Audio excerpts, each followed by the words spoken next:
The wooden floor beneath Emily's bare feet felt like ice, each board creaking a mournful song as she paced the cramped kitchen where her family's fate hung in the suffocating air. Her heart hammered against her ribs while her mother's tear-streaked face watched from the corner, and her father's weathered hands trembled as he held the letter that would change everything.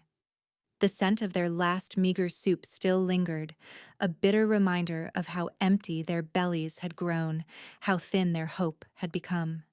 "The debt collectors will come tomorrow," her father's voice cracked like dry kindling. "We have nothing left to give them, Emily. Nothing except—" His words dissolved into silence, but Emily understood. She had always understood that her robust frame, her unfashionable features, her difference from the delicate mountain girls made her a burden rather than a blessing. Now, at 23, she had become their only salvation. The letter from Lord William Black of Ravenshollow Castle lay open on their worn table, its elegant script promising to clear all debts in exchange for a bride. No dowry required, no questions asked. Just a woman willing to leave her mountain village forever. Emily's fingertips traced her grandmother's embroidered locket at her throat, the only beautiful thing she possessed, while her mind reeled with the impossibility of it all. Why would a wealthy lord want someone like her? What darkness lurked behind such an unusual arrangement? "I'll do it." The words escaped her lips before courage could abandon her, and she watched her mother's face crumple while her father's shoulders sagged with relief and shame. "I'll marry him." The decision tore through her chest like a blade, but Emily lifted her chin with the same stubborn strength that had carried her through years of whispered insults and pitying glances. Her family needed her to be brave now, to transform their curse into their salvation. 3 days later, Emily stood beside a black carriage that seemed to absorb the mountain sunlight rather than reflect it, her single bag clutched in hands that refused to stop shaking. The driver, a tall man with pale skin and knowing eyes, helped her climb inside without a word, and as the wheels began their relentless journey toward Ravenshollow Castle, Emily pressed her face to the window for one last glimpse of home. Her mother waved from their doorway, her father's arm around her shoulders, both of them looking smaller and more fragile than Emily had ever seen them. The hours stretched endlessly as the carriage climbed higher into the mountains, through forests so dense that daylight struggled to penetrate the canopy overhead. Emily's stomach churned with each turn of the wheels, her imagination conjuring images of the mysterious Lord Black, perhaps an old man seeking a young wife to tend his final years, or a cruel master who collected brides like trophies. She fingered her grandmother's locket obsessively, drawing comfort from its familiar weight and the memory of the woman who had taught her that true beauty lived in kindness, in courage, in the willingness to sacrifice for others. When Ravenshollow Castle finally emerged from the mist, like a vision from a Gothic dream, Emily's breath caught in her throat. Massive stone towers stretched toward storm clouds that seemed perpetually gathered above, while countless windows stared down like watchful eyes. The structure radiated both majesty and loneliness, as if it had been waiting centuries for someone to bring life back to its halls. As the carriage rolled through iron gates that closed behind them with an ominous clang, Emily felt her old life slip away like water through her fingers. The great doors opened before she could even knock, revealing a vast entrance hall lit by hundreds of candles that cast dancing shadows on tapestried walls. And there, descending a grand staircase with fluid grace, came the man who would either destroy or deliver her. Lord William Black moved like liquid darkness made flesh, his tall frame draped in perfectly tailored black clothing that emphasized his otherworldly pale skin. Emily braced herself for disgust, for disappointment, for the inevitable moment when he would realize his mistake in choosing her. Instead, when William's dark eyes met hers, she saw something that nearly brought her to her knees: genuine admiration. Not pity, not resignation, but a warm appreciation that made her feel beautiful for the first time in her life. He approached slowly, as if afraid she might flee, and when he spoke, his voice carried the rich timbre of aged wine and whispered secrets. "Miss Morgan." He extended his hand with old-world courtesy, and when she placed her trembling fingers in his touch sent an electric current straight to her heart. "Welcome to Ravenshollow. I confess, your courage in coming here humbles me." His gaze never wavered from hers, never dropped to catalogue her imperfections or compare her to some impossible standard. Instead, he looked at her, as if she were a rare masterpiece he had been privileged to discover. "My lord," Emily managed, her voice steadier than she had expected. "I am grateful for your generosity to my family." The words felt inadequate, too small to contain the magnitude of what this man had done for people he had never met. She studied his face, searching for signs of the monster she had expected, but found only kindness in those fathomless dark eyes, only respect in the careful way he held himself at a proper distance. William's smile transformed his entire countenance, revealing a warmth that seemed to radiate from within. "The gratitude is mine, Miss Morgan. It has been far too long since these halls have known the presence of someone with such—" He paused, as if choosing his words with infinite care. "Such inner light." As he spoke, his gaze fell upon the embroidered locket at her throat, and Emily watched something shift. In his expression, recognition, wonder, perhaps even reverence. "That locket," William whispered, his voice barely audible above the crackling of nearby candles. "May I ask where you acquired it?" His sudden intensity made Emily's pulse quicken, and she instinctively covered the precious heirloom with her palm. The metal felt warm against her skin, as if responding to some unseen energy in the castle's ancient stones. "It belonged to my grandmother, Isabella Morgan," Emily replied, watching as William's face went even paler than before. "She said it had been in our family for generations, that it would protect me when I needed it most." The words hung in the air between them, loaded with significance she couldn't begin to understand. William's hands trembled slightly as he reached toward the locket, then stopped himself, his expression a mixture of awe and something that looked almost like grief. "Isabella," he breathed, and Emily felt the castle itself seem to pause and listen. She was the most remarkable woman I have ever known. Brave, compassionate, fierce in her love for others. His eyes, when they met Emily's again, held depths of memory and pain that spoke of centuries rather than decades. "And you, my dear Emily, are unmistakably her granddaughter." The revelation struck Emily like lightning, illuminating corners of her life that had always remained shadowed. Her grandmother's mysterious past, her unusual stories about ancient castles and eternal love, her insistence that Emily possessed a special destiny, it all began to make terrible, wonderful sense. As William extended his arm to escort her deeper into the castle, Emily felt the weight of generations settling on her shoulders, not as a burden but as wings preparing to lift her toward a future she had never dared to imagine. While the carriage ascended the winding paths toward the imposing castle, Emily felt that her life, as she had known it, remained behind, unaware that she was heading toward a destiny forged in ancestral secrets and an unheard-of love. The morning after her arrival dawned gray and ethereal, with mist clinging to the castle's ancient stones like whispered secrets refusing to fade. Emily woke in a bed more luxurious than any she had ever imagined, surrounded by tapestries that seemed to shimmer with their own inner light. Her grandmother's locket lay warm against her chest, and as she traced its familiar contours, fragments of the previous evening's conversation with William echoed in her mind like half-remembered dreams. He had spoken of Isabella with such reverence, such intimate knowledge of her character, that Emily felt as though she were discovering a completely different woman than the gentle grandmother who had raised her during summer visits to the mountain cottage.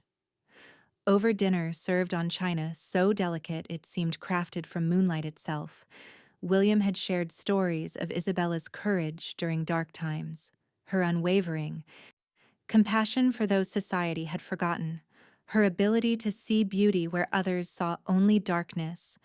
Yet something in his tone, in the careful way he chose his words, suggested depths of history Emily was not yet ready to comprehend. Your grandmother saved more lives than she ever revealed to your family, William had said, as candlelight flickered across his pale features. She possessed a rare gift for healing not just bodies, but souls broken by cruelty and despair. His dark eyes had grown distant then, fixed on some memory that seemed to cause him both joy and anguish. Isabella taught me that redemption was possible, even for those who believe themselves beyond salvation. Now, as Emily descended the grand staircase toward the dining hall, she found William waiting with that same gentle smile that had disarmed all her defenses. He wore a deep burgundy coat that emphasized his otherworldly elegance, and when he offered his arm, she noticed again how careful he was never to touch her without permission, never to assume liberties that hadn't been freely given. This consideration, so different from the rough familiarity of village men, made her feel precious rather than merely tolerated. I thought you might enjoy seeing the library this morning, William suggested as they walked through corridors hung with portraits of people whose eyes seemed to track their movement. Isabella spent countless hours there during her visits. She said books were windows into souls she might never otherwise meet. His voice carried warmth whenever he spoke of her grandmother, but Emily detected something else threading through his words, a longing that seemed to span far more years than any normal lifetime could contain. The library took Emily's breath away completely. Shelves stretched from floor to soaring ceiling, filled with volumes in languages she couldn't identify, their leather bindings gleaming like jewels in the soft light that filtered through stained glass windows. The scent of aged paper and ink created an atmosphere of scholarly sanctuary, while comfortable reading chairs invited hours of peaceful contemplation. At the room's heart sat a massive oak desk where fresh flowers, white roses and jasmine, had been arranged with obvious care. Isabella always insisted on fresh flowers, William murmured, following Emily's gaze. She said they reminded her that beauty could flourish even in the most unlikely places. He moved to one of the tall windows, his silhouette outlined against the gray morning light, and Emily found herself studying the elegant line of his shoulders, the way his dark hair caught subtle highlights that seemed almost to glow. There was something timeless about him, as if he had stepped from one of the oil paintings that adorned the castle walls. Over the following weeks, Emily discovered that life at Ravenshollow possessed a rhythm unlike anything she had ever known. William proved to be an attentive but never overwhelming companion, sharing his vast knowledge of history, literature, and art with genuine enthusiasm for her opinions. He encouraged her to express thoughts she had kept hidden in her mountain village, to explore interests that had been dismissed as impractical for someone of her station. Under his patient guidance, Emily felt her mind expanding, her confidence growing like flowers reaching toward unexpected sunlight. Yet certain details about William's life remained mysteriously vague. He spoke of traveling extensively, but never mentioned specific years or companions. His knowledge of historical events seemed impossibly detailed, as if he had witnessed them personally rather than reading about them in books. He ate very little during their shared meals, claiming a delicate constitution, and she noticed he always retired early, never joining her for morning walks in the extensive gardens that surrounded the castle. Most peculiar of all were the servants, pale, silent figures who appeared when needed and vanished when their tasks were complete, moving through the castle with an efficiency that seemed almost supernatural. Emily never heard them speak among themselves, never encountered them during casual moments of rest or conversation. They served her with respectful attention, but maintained a distance that felt less like proper decorum and more like carefully maintained boundaries. Despite these oddities, Emily found herself falling deeply, irrevocably in love. William's respect for her mind, his appreciation for her character rather than her appearance, his gentle way of encouraging her dreams. All of it combined to create an emotional connection more powerful than anything she had ever imagined possible. When he looked at her across the dinner table, his dark eyes warm with genuine affection, Emily felt beautiful in ways that had nothing to do with conventional standards and everything to do with being truly seen and valued. Their wedding, held in the castle's private chapel under a canopy of white roses and candlelight, felt like the culmination of a fairy tale Emily had never dared to dream for herself. William spoke his vows with such fervent sincerity that tears streamed down her cheeks, and when he kissed her as his wife, she tasted a love that seemed to transcend mortal understanding. Her family, visiting for the ceremony, appeared healthier and happier than Emily had seen them in years, their financial worries erased by William's generous provision. But it was 3 weeks into their marriage that Emily's world shifted on its axis in ways she never could have anticipated. She had woken in the middle of the night, her throat parched, and her head slightly dizzy from the rich wine they had shared at dinner. William's side of the bed was empty. Not unusual, as he often suffered from insomnia and spent late hours reading in the library. Emily wrapped herself in a silk robe and padded barefoot through the castle's dimly lit corridors, seeking the kitchen where she might find water to soothe her thirst. What she found instead shattered every assumption she had made about her new life. In the castle's lower level, in a room she had never seen before, Emily discovered William standing before an ornate mirror that reflected nothing at all. Not his figure, not the candles burning nearby, not even the elaborate frame that surrounded the empty glass. He stood perfectly still, his face a mask of profound sadness as he stared into the void where his reflection should have been. On a nearby table lay what appeared to be a goblet filled with dark liquid that definitely was not wine. Emily's gasp of shock echoed through the stone chamber like a gunshot. William spun toward her with impossible speed, his eyes flashing with something that looked almost like fury before recognition and horror replaced the anger. For a moment, neither of them moved, the truth hanging between them like a blade suspended by the thinnest thread. Emily's mind raced to process what she was seeing, to find some rational explanation that wouldn't destroy everything she had come to believe about the man she loved. Emily. William's voice broke on her name, and she heard centuries of loneliness in that single word. You weren't supposed to see this.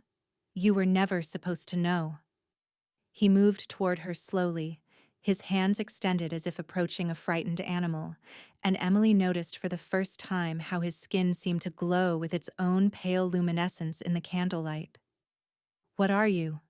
The words escaped her lips as barely a whisper, though they seemed to echo through the chamber like thunder. Emily's legs felt weak, and she gripped the doorframe for support as everything she thought she knew about her husband crumbled around her. William, what are you? I am what your people call a vampire, he said simply, his voice steady despite the pain that flickered across his features. I have existed for over 5 centuries, Emily. I was born in 1487, during the final days of the Aztec Empire, though I have long since forgotten the name my mortal parents gave me. He stopped several feet away from her, as if afraid his proximity might cause her harm. I chose the name William Black when I came to these mountains, seeking solitude and perhaps redemption for the things I had done.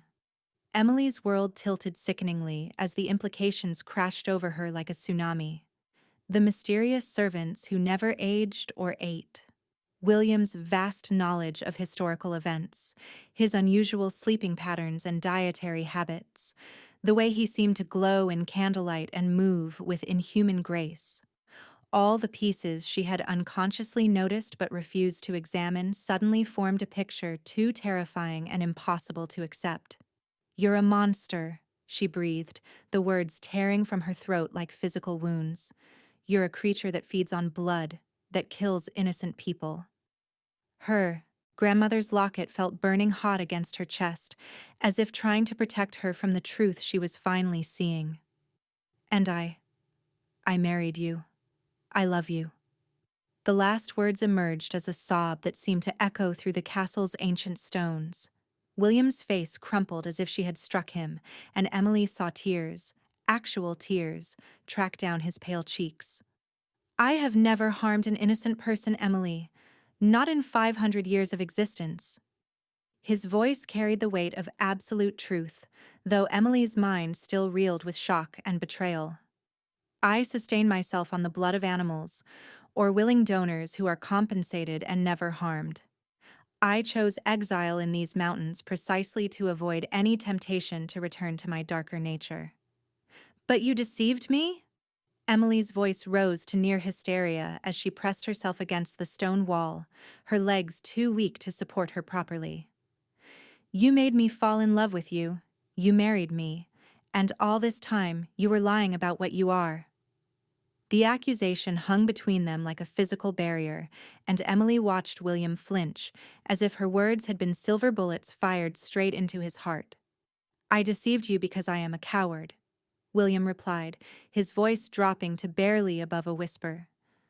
"Because when I saw Isabella's granddaughter standing in my entrance hall, looking at me without fear or disgust, I allowed myself to hope for something I had no right to dream of."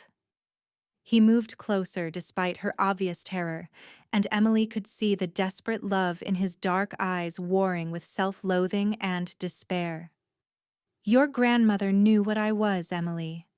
She was the only human who ever looked upon my true nature and chose to see the man I was trying to become rather than the monster I had been." This revelation struck Emily like a physical blow, stealing what little breath she had managed to recover. "Grandmother knew? She knew you were a vampire, and she never warned me, never told my family?" The betrayal felt complete now, encompassing not just her husband, but the woman she had trusted and admired above all others. "How could she let me come here unknowing? How could she allow me to fall in love with something that isn't even human?" "Because she believed in love's power to transcend the boundaries between mortal and immortal," William said, his voice growing stronger as he spoke of Isabella. "She saw that I had spent centuries learning to value human life, to protect rather than prey upon it.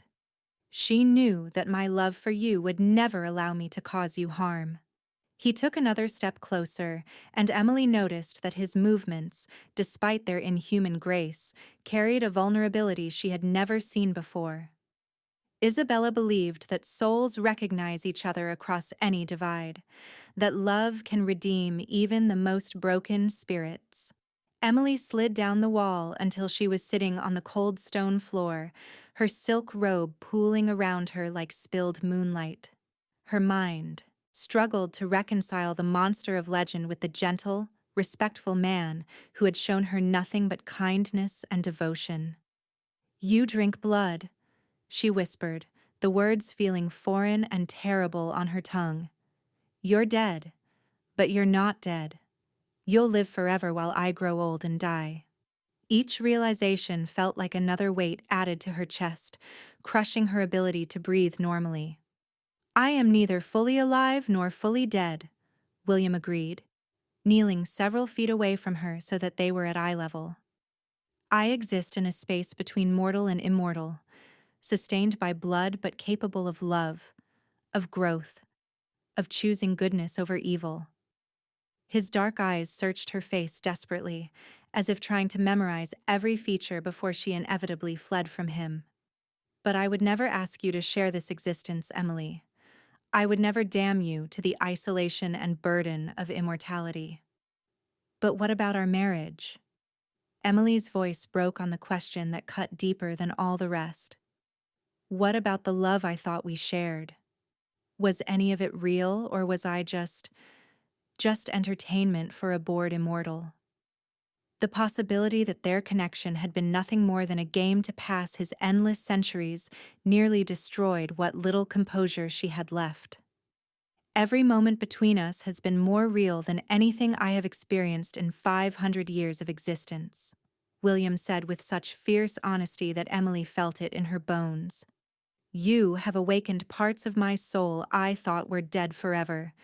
Your courage, your kindness, your refusal to judge harshly, all of it has made me remember what it means to hope, to dream of a future worth living. He reached toward her instinctively, then caught himself and let his hand fall back to his side. I love you with every fragment of whatever remains of my humanity, Emily. That is the one truth that nothing can change. Emily closed her eyes and felt tears streaming down her cheeks as she grappled with emotions too complex for her heart to process. Terror at discovering her husband was a creature of legend, betrayal that he had hidden his true nature, confusion about what their relationship could possibly mean now that she knew the truth. But underneath all of those turbulent feelings, stubbornly persistent and impossible to deny, was the love that had grown between them. A connection so deep and genuine that even this revelation couldn't immediately destroy it. I need time, she whispered, opening her eyes to meet his gaze across the space that felt like an ocean between them. I need to think, to understand what this means for us. The words felt inadequate to express the chaos in her heart, but they were all she could manage. I can't just pretend I never learned the truth, but I also can't instantly stop loving the man you've been to me. William nodded slowly, understanding and gratitude flickering across his features. Take all the time you need, he said softly. I will not approach you, will not pressure you for any decision. If you choose to leave, I will ensure your safe passage home and your family's continued prosperity. His voice grew thick with unshed tears.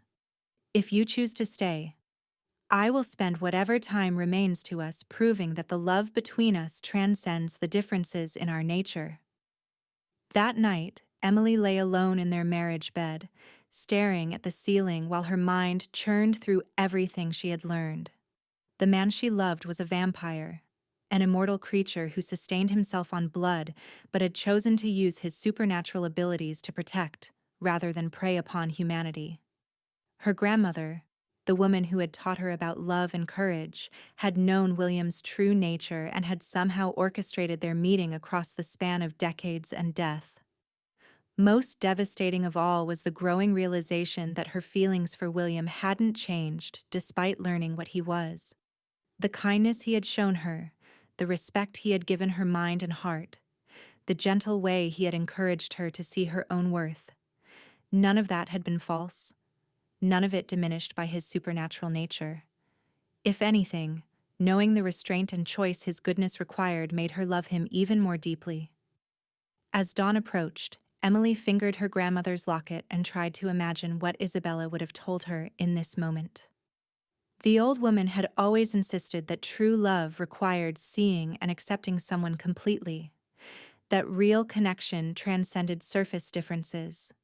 She had spoken often of the importance of courage in the face of the unknown, of choosing hope over fear when life presented impossible choices. By the time sunlight began filtering through the heavy curtains, Emily had made her decision. She found William in the library, standing before the tall windows with his back to the door. He looked even paler than usual, his normally perfect posture slightly bowed as if carrying an invisible weight. When she entered, he turned slowly, hope and dread warring in his dark eyes as he waited for her to speak. I've been thinking about what you said, Emily began, her voice steadier than she felt. About my grandmother believing that love could transcend the boundaries between mortal and immortal. She moved closer to him, noting how he remained perfectly still, as if afraid any movement might shatter the fragile moment between them. I think she was right. William's breath caught audibly, though Emily realized he probably didn't need to breathe at all. "Emily, what are you saying?" His voice held such careful hope that her heart ached for all the centuries he had spent in lonely exile, believing himself unworthy of love or acceptance. "I'm saying that I love you," she replied, taking another step closer until she could see the gold flecks in his dark eyes. "Not the human I thought you were, but the being you actually are. A creature who chose goodness over evil, protection over predation, love over isolation." She reached up to touch his face, and he leaned into her palm like a man dying of thirst who had found water. "You're not a monster, William. You're a miracle." The sob that escaped him sounded like 5 centuries of loneliness finally finding release. He pulled her against his chest with desperate gratitude, and Emily felt the supernatural strength in his arms, the way his body didn't generate the warmth she was accustomed to, the subtle differences that marked him as something other than human. None of it mattered compared to the love that flowed between them, stronger now for having survived the test of truth. "But there's something I need to ask you," Emily continued, pulling back to look into his eyes. "Something I need you to consider, even though you said you would never ask it of me." Her heart pounded as she prepared to voice the request that had formed in her mind during the long hours of the night. "I want you to make me like you, William. I want to share your immortal existence." "No." The word exploded from him with such force that Emily stepped backward in surprise. "Emily, you don't understand what you're asking. Immortality is not a gift. It's a burden that grows heavier with each passing century. You would watch everyone you love grow old and die while you remain unchanged. You would face an eternity of isolation, of being forever apart from normal human existence." "I would face it with you," Emily replied firmly, her voice growing stronger with each word. "I would have forever to explore this love we've found, forever to help you use your abilities to protect and heal others. My family is already provided for, and they lived full lives before I ever came to this castle." She moved closer again, taking his cold hands in her warm ones. "William, you've spent 500 years in exile, believing yourself unworthy of love. Let me spend the next 500 years proving you wrong." "The transformation is irreversible, Emily. Once it's done, there can be no changing back. No return to mortal life if you regret the choice." His voice carried the weight of absolute seriousness, but Emily could see the yearning in his eyes, the desperate hope he was trying to suppress. "You would become something that exists outside normal human society, forever marked as other." "I was already marked as other in my mountain village," Emily reminded him, thinking of all the years she had endured whispers and sideways glances, all the times she had been made to feel like she didn't belong anywhere. "The difference is that here, with you, being other means being special, rather than being abandoned." She brought his hands to her lips and kissed his knuckles gently. "Besides, my grandmother's locket has been warm against my chest since I learned the truth about you. I think she approves of this choice."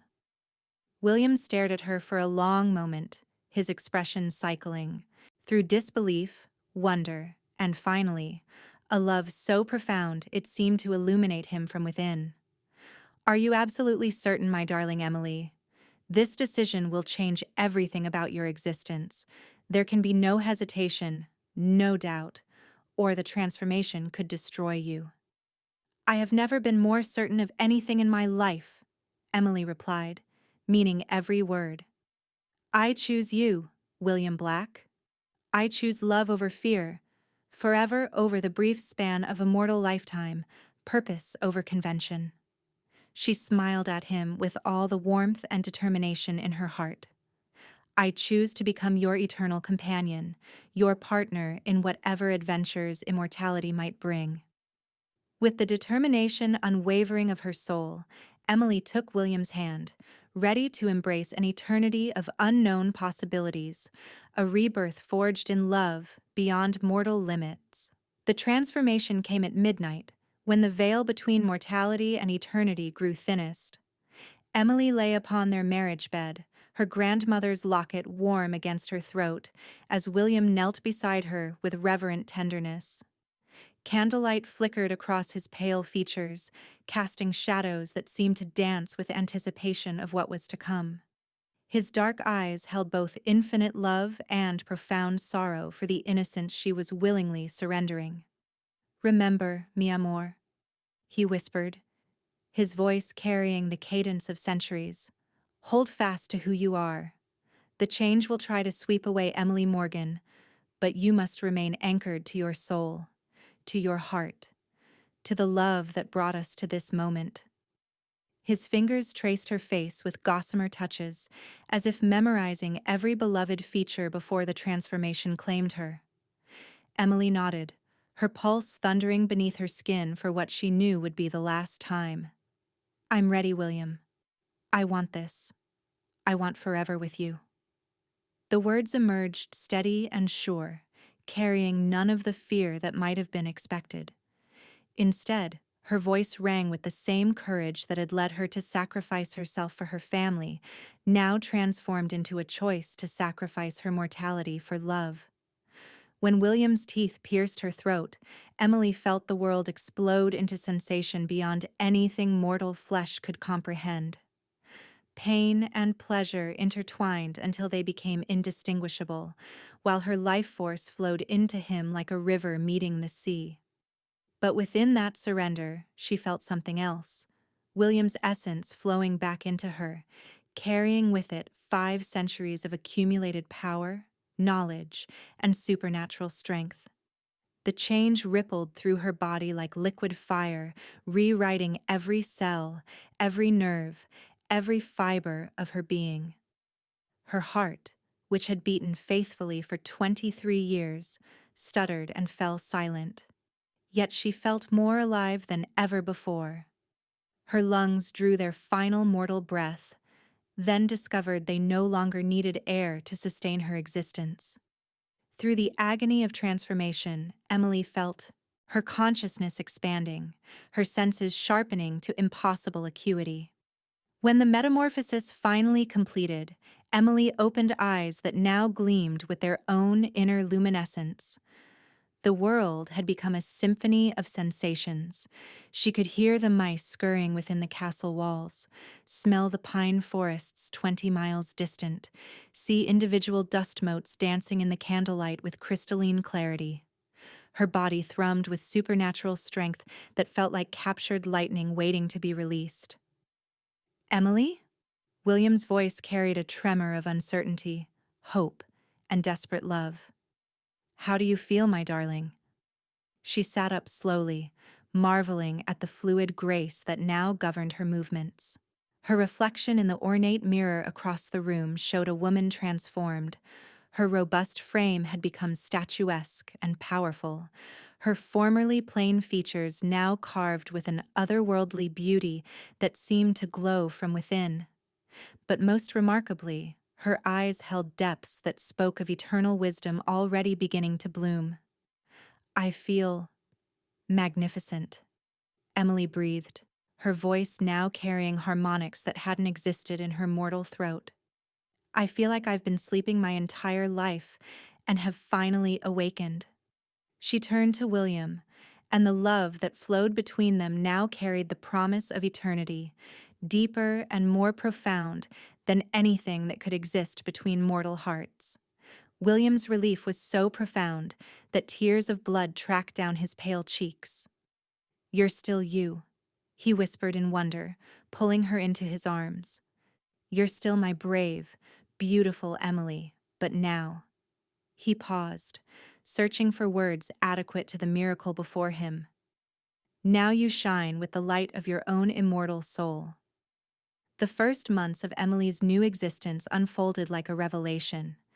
She discovered that her transformation had awakened not just supernatural abilities, but a deeper understanding of her own purpose.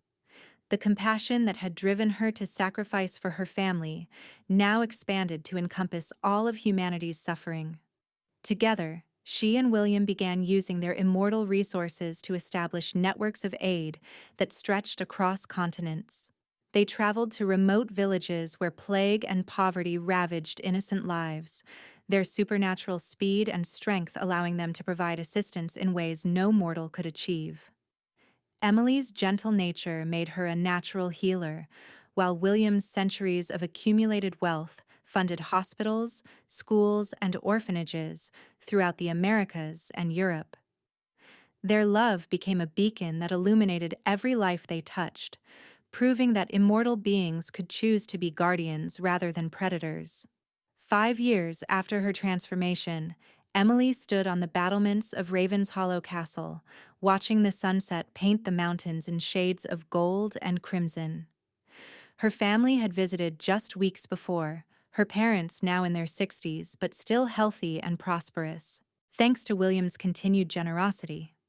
They had accepted their daughter's transformation with surprising grace, perhaps because they could see how radiantly happy she had become. "Any regrets, mi eterna compañera?" William asked, joining her at the stone railing. His arm encircled her waist with the easy intimacy of lovers who had found their perfect match across impossible odds. Emily leaned into his embrace, marveling as she always did at how perfectly they fit together. Two immortal beings who had chosen love over loneliness, purpose over mere existence. "Only that we waited so long to find each other," she replied, turning in his arms to meet his gaze. "Though I suppose that was necessary, wasn't it? I needed to live long enough to become the woman worthy of your love." "You were always worthy, querida mia," William murmured, pressing his forehead to hers.